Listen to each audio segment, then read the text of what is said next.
Hello everyone and welcome back to CLAT point. आज की session में हम देखेंगे कि क्लैट पीजी के लिए कुछ क्विक रिवीजन टिप्स क्या हो सकते हैं। बहुत सारे लर्नर्स का ऐसा क्वेश्चन रहता है, बहुत सारे ऐसे बच्चे होते हैं जो कहते हैं कि मैम हम आगे का तो पढ़ते जा रहे हैं बट हम पीछे के टॉपिक्स भूलते जा रहे हैं, और अगर पीछे का रिवाइज करते बैठते हैं तो आगे के टॉपिक्स मिस होने लगते हैं, हमारे पास टाइम भी अब कम बचा है। तो ऐसे क्या कुछ टिप्स एंड ट्रिक्स हो सकते हैं जिसको यूज करके हम बहुत ही एफिशिएंटली रिवीजन कर सकते हैं और हम जितना पढ़े वो हमें बहुत अच्छे से याद हो जाए।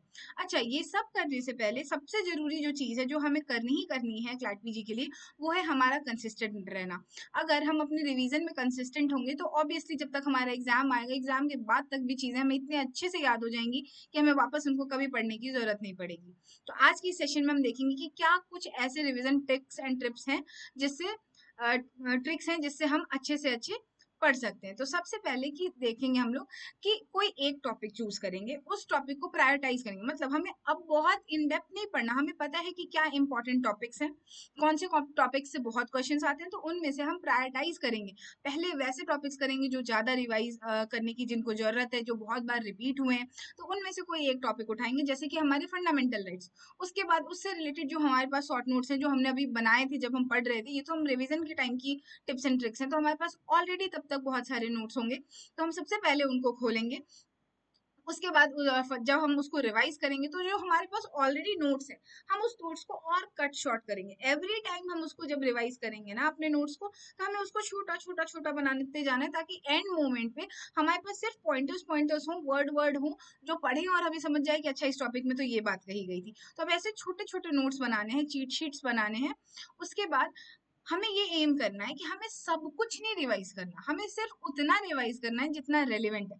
जब हम पहली बार किसी टॉपिक को पढ़ते हैं तो हम उस वक्त ऐसे रिवाइज करते हैं, ऐसे पढ़ते हैं कि उस टॉपिक का बहुत अच्छा नॉलेज हो जाए। लेकिन जब हम रिवाइज कर रहे होते हैं तो जो ऑलरेडी हमारे पास नॉलेज है हम उसे बस ब्रश अप करेंगे।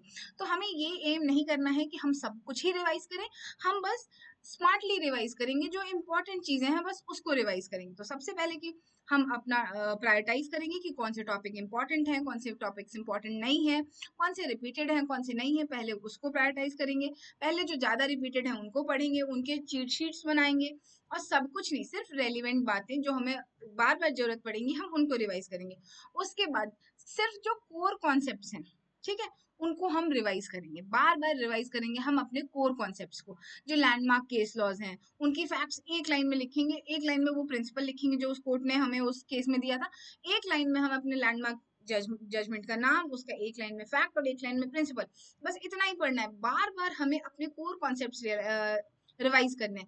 ऐसा नहीं है कि हम हर बार जब वो लैंडमार्क जजमेंट पढ़ते बैठे तो हम पूरी जजमेंट पढ़े, नहीं, हम छोटा सा फैक्ट रखेंगे, उस छोटे फैक्ट में क्या मेन प्रिंसिपल्स कहा गया था, क्या जजमेंट थी, बस इतना ही हमें डिवाइस करना है। उसके बाद जो सबसे इंपॉर्टेंट डॉक्ट्रीन्स हैं, जो थ्योरी मेन इंपॉर्टेंट है, उन थ्योरीज को बार बार पढ़ेंगे, उन सबका एक वन लाइनर बना के रखेंगे, इंपॉर्टेंट आर्टिकल्स, इंपॉर्टेंट सेक्शंस एक जगह मेंशन। बेटा हर बार जब हम कोई एक सब्जेक्ट उठाएंगे ना तो सेक्शन बाय सेक्शन उस सब्जेक्ट को नहीं पढ़ना, उस सब्जेक्ट के जो इंपॉर्टेंट प्रोविजन है ना उन्हीं को हमें बार बार पढ़ना है। Not, it is not like कि क्लैट में हर प्रोविजन इंपॉर्टेंट है, नहीं। अच्छा, अब उसके बाद क्या है कि कैसे पढ़ेंगे। मान लो केशवानंद भारती केस है, वो हम लोगों ने एक बार पढ़ा, हमें पता है कि वो बेसिक स्ट्रक्चर के बारे में बात करता है, तो जब हम नेक्स्ट टाइम पढ़ेंगे तो हम केशवानंद भारती लिखेंगे, उसके आगे लिखेंगे बेसिक स्ट्रक्चर डॉक्ट्रिन। जैसे मान लो उसके अलावा हम आर्टिकल 14 पढ़ रहे हैं, तो उसमें क्या बात पढ़ रहे हैं, क्या इंपॉर्टेंट है, क्या बार बार आया, बस उतना ही लिखेंगे। हमें अपने जो कोर कॉन्सेप्ट्स है ना बस उनको क्लियर करते रहना है, करते रहना है, करते रहना। बार बार इन डेप्थ स्टडी की हमें बिल्कुल भी नीड नहीं है। उसके बाद क्या होता है कि जो टॉपिक्स चल रहे हैं ट्रेंड में, जैसे मान लो कोई न्यूज में नया टॉपिक चल रहा है, जैसे अभी इम्पीचमेंट ऑफ यशवंत वर्मा चल रहा है, तो उससे रिलेटेड जो हमारे सेक्शंस हैं उसको हम लोग बार बार, जो ट्रेंड में है टॉपिक्स, जो ट्रेंड में टॉपिक्स बने हुए हैं, अभी आर्टिकल 19 है, सेपरेशन ऑफ पावर की बहुत बात हो रही है, अभी जो भी रीसेंट ट्रेंड्स हैं उनको हम बार बार पढ़ेंगे, उनको हम अच्छे से पढ़ेंगे। लेटेस्ट जो सुप्रीम कोर्ट का जजमेंट है, नॉर्मली कहते हैं कि आप एक साल का जजमेंट पढ़ो, बट इट इज एडवाइजेबल कि अगर आप 2 साल का कंप्लीट अच्छे से जजमेंट पढ़ोगे तो बहुत हाई प्रोबेबिलिटी है कि ऑलमोस्ट पैराग्राफ्स उसी में से होंगे। ऐसा नहीं है कि सारे पैराग्राफ्स उसी में से होंगे, क्योंकि इनका है कंसोर्शियम के मन पे है, वो कभी 1 साल वाला ही पूछ लेते हैं, कभी 2 साल वाला, कभी वो 5-6 साल पुराने केसेस भी पूछ सकते हैं, लेकिन हमें एटलीस्ट 2 साल के केस लॉस को बहुत ही अच्छे से पढ़ के जाना है, बार-बार पढ़ना है। अच्छा, लीगल मैगज़िम्स और वन लाइनर्स को कोई इग्नोर नहीं करेगा। लीगल मैगज़िम से बहुत क्वेश्चन्स आते हैं, तो आप लीगल मैगज़िम एक लाइन में, लीगल मैगज़िम एक लाइन में उसका मतलब, इसको बार-बार पढ़ेंगे हम लोग, ठीक है? बार-बार रिविज़िट करेंगे इन चीज़ों को। और अगर आपकी आँखों के सामने कोई न्यूज़, कोई ऐसा आर्टिकल बार-बार फ्लैश हो रहा है, ठीक है? होता है ना कि कभी आप इंस्टाग्राम, कोई सोशल मीडिया स्क्रॉल कर रहे हो, सेम बातें बार-बार आ रही हैं, एक ही तरह का न्यूज़ बार-बार आ रहा है और that is somehow related to your subject topic और कोई भी लॉ से रिलेटेड है, तो उसके बारे में ज़रूर हमें डिटेल में पढ़ना है। अगर वो बार-बार हमारी आँखों के सामने आ रहा है, तो then there is a relevance, ठीक है? ट्रेंडिंग टॉपिक्स पढ़ेंगे हम, सुप्रीम कोर्ट के सारे इंपॉर्टेंट लेटेस्ट जजमेंट्स पढ़ेंगे, लैंडमार्क तो हम ऑलरेडी पढ़ ही रहे हैं। लीगल मैगजीम्स और वन लाइनर्स को अच्छे से बार बार रिविजिट करना है हमें, और जो चीज हमारी आंखों के आगे सबसे ज्यादा बार दिखे उसको सबसे पहले पढ़ना है हमें, ठीक है? उसके बाद नेक्स्ट हमारा एक और ट्रिक है कि मान लो अगर मैं बहुत देर से पढ़ रही हूँ, ठीक है, आप जब बहुत देर से पढ़ते पढ़ते थक जाओ ना, तो एक काम करो, फॉर अ चेंज आप कोई भी एमसीक्यू उठा लो, कोई भी मॉक उठा लो, और उसमें से आपको जो पैराग्राफ दिखे सामने, रीडिंग कॉम्प्रिहेंशन देखे, 2-3 पैराग्राफ उसमें से सॉल्व करो। 3 से 5 टफ एमसीक्यू मॉक्स या फिर पीवाईक्यूज उठाओ और उनको सॉल्व करने लग जाओ, ठीक है? और जब आप उनको सॉल्व करो तो देखो कि उसके बाद आप जब उसको सॉल्व कर लो तो देखो आपके कितने आंसर्स गलत हुए हैं, कितने आंसर सही हुए हैं, जो गलत हुए हैं वो क्यों गलत हुए हैं, और वहीं का वहीं उन ऑप्शंस के बारे में जो एक्सप्लेनेशन दी हुई है उसको साथ के साथ पढ़ लेना। क्योंकि जब आप कोई गलती करते हो ना, और जब आप उसको पढ़ोगे कि ठीक है यहाँ मैंने ये गलती करी थी, तो वो आपको लॉन्गर रन में ज्यादा अच्छे से याद रहेगा। तो इसीलिए ऑप्शंस देखेंगे हम, एक्सप्लेनेशन हम उनको पढ़ लेंगे, ठीक है? सबसे पहले जैसे ही हम ऑप्शंस आएगा, जो हम टिक करेंगे, हम देखेंगे कि वो हमने सही लगाया नहीं लगा। अगर हमारा आंसर बाई चांस गलत होता है तो उसके एक्सप्लेनेशन वहीं का वहीं पढ़ के उनको याद रखना है। अच्छा, बहुत ज्यादा कॉन्सेप्ट रिवाइज नहीं करना, ठीक है? आपका क्लैट पीजी एमसीक्यू बेस्ड है, डिटेल नहीं पूछ रहे हैं आपसे, आपको बस अपनी नॉलेज टेस्ट करनी है, आपको आता है बस इतना चाहिए, उनको बहुत इन डेप्थ नॉलेज की नहीं नीड है आपसे। तो बार बार कॉन्सेप्ट्स पढ़ने की कोई नीड नहीं, आप एक बार दो बार पढ़ो, फिर जो इंपॉर्टेंट बातें, अब आर्टिकल 14 क्या कहता है, आर्टिकल 13 किस चीज से रिलेटेड है, आर्टिकल 19 किस चीज से रिलेटेड है, वन वर्ड, बहुत इन डेप्थ डिटेल बार बार पढ़ने की जरूरत है, और उसमें अब टाइम टाइम अपना वेस्ट करने की बिल्कुल भी जरूरत नहीं है।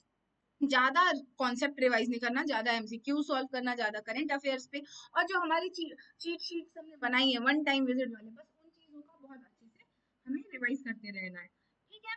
उसके बाद अब जैसे मान लो हमने इतना सब कर लिया एंड आई एम, आपको ऐसे लग रहा है कि बहुत सारा कुछ क्लॉग हो गया है, अब मुझे सब आता है, तो आप अपनी कॉपी बंद करो, कॉपी को बंद करके रख दो, और जो भी टॉपिक आप उस मोमेंट पे पढ़ रहे होते हो उस टॉपिक से रिलेटेड 3 केस लॉज याद करने की कोशिश करो, 2 केस लॉ याद करने की कोशिश करो, और उस टॉपिक में इन्वॉल्व कोई भी ऐसा 2 डॉक्ट्रिन, एक डॉक्ट्रिन जो भी था उसको याद करने की कोशिश करो, और जो आप पढ़ रहे थे उससे रिलेटेड आर्टिकल्स क्या थे, सेक्शंस क्या थे, उसको रिकॉल करने की कोशिश करो, अपने माइंड में विजुअलाइज करो। आप अपने माइंड मैप बनाओ कि मान लो मैंने 30 मिनट पढ़ा, आप उसको बंद करके रखो, अपनी आंखों को बंद करो और विजुअलाइज करो कि लास्ट 30 मिनट्स में मैंने क्या क्या पढ़ा, दैट इज माइंड मैपिंग। इससे ना जो चीजें आपने पढ़ी वो आपको बहुत अच्छे से याद हो जाएंगी और आप उसको कभी नहीं भूलोगे। जब भी एक टॉपिक खत्म हो, कॉपी बंद करके रख दो, फिर रिवाइज करो कि अच्छा ये मैंने अभी तक पढ़ा है, इसके बेसिस पे इसमें ये वाले केस लॉस थे, एक्सवाइजी केस लॉस थे, इससे रिलेटेड आर्टिकल ये है। ऐसे करने से आपका जो प्रिपरेशन है ना बहुत बूस्ट हो जाएगा, आपको बहुत अच्छे से कॉन्सेप्ट्स क्लियर हो जाएंगे। उसके बाद लास्ट सबसे बड़ी बात कि आप ना अपने रिवीजन के लिए बेटा एक सेपरेट नोटबुक रखो।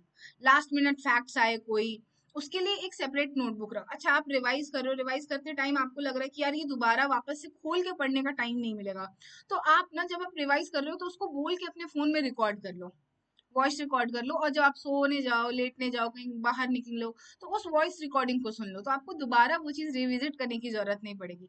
या फिर आप 10-10-10 का रूल भी यूज कर सकते हो, जैसे 10 मिनट कॉन्सेप्ट पढ़ो, 10 मिनट उस पे बेस्ड केस लॉस देखो, और 10 मिनट उस पे बेस्ड एमसीक्यूज देखो। 10-10-10 के रूल से क्या होगा कि आपने कॉन्सेप्ट पढ़ा, आपने फट फट फट फट देखा कि इसमें ये दिया है, ये दिया है, ये दिया है, बात खत्म। उसके रिलेटेड 10 केस लॉस सॉल्व करें, और उसके रिलेटेड 10 मिनट तक जितने एमसीक्यूज आए आपने 10 मिनट में उससे रिलेटेड एमसीक्यूज सॉल्व करें। तो इससे आपकी एफिशिएंसी भी बढ़ेगी, आपका स्पीड भी इंक्रीज होगा, और आपको बहुत हेल्प मिलेगी। बेटा ये सब कुछ करने के साथ साथ आपको ये सब कुछ करते रहना है। आप अगर इसको लास्ट मोमेंट करना शुरू करोगे करोगे, then that would not make very much of a difference. आपको ये चीजें कंसिस्टेंटली करती रहनी पड़े। अब ऑलमोस्ट आपके पास 3 मंथ्स हैं आपके हाथ में। अब आपको आपके मेजर कॉन्सेप्ट क्लियर करने का टाइम आपका खत्म हो चुका है। जितना आपने किया किया, अब आप फोकस शिफ्ट करिए। फोकस शिफ्ट करके आप एमसीक्यू सॉल्व करिए। जो आपके लीगल जजमेंट्स आ रहे हैं, लैंडमार्क जजमेंट्स आ रहे हैं, आप उन पे फोकस करिए। और अब चीजों को रिवाइज करना शुरू करिए, और जब भी रिवाइज करिए तो आप ट्रिक यही वाला यूज करिएगा। इससे आपको बहुत हेल्प मिलेगी। And kids, stay consistent at your work and you will surely achieve the goal. Thank you, and that's it for the today's session. Thank you.